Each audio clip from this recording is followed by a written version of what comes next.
To register the WordPress website in Microsoft Entra ID or in Azure AD, Active Directory, we would need to go to entra.microsoft.com to go to the Entra portal. And here we need to sign in, ideally with an account that is the global administrator for this specific tenant, where we would like to register our WordPress website.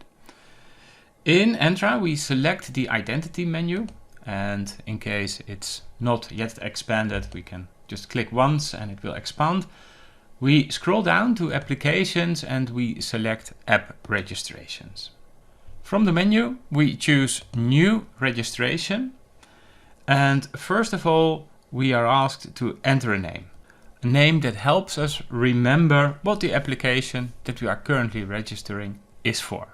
So one idea would be to use the website address that we are registering this application for. So in my case, this is https www.365connect.com. Obviously, in your case, you will register this application for a different website, so you will enter a different name or address. Then we scroll down to the supported account types and we select the first option, accounts in this organizational directory only. We scroll down further and under redirect URI, we select the web platform and we enter the URL that WPO365 is actually proposing.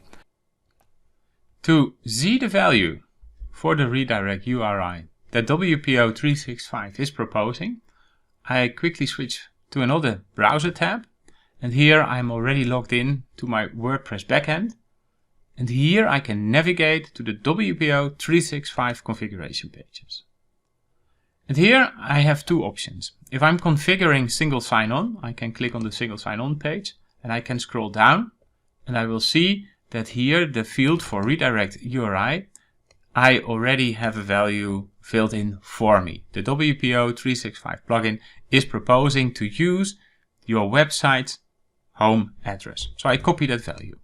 The other option is that you're configuring the Microsoft Graph mailer. In that case, you will only have the mail configuration page, but also here you will see in the section for Azure Active Directory registration that there is a redirect URI and it's already proposed and it is equal to your site's home address.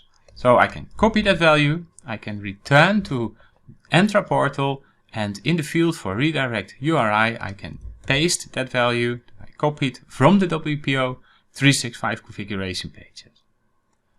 With this step completed, I can finalize the registration of my WordPress website in the Microsoft Entra portal by clicking register.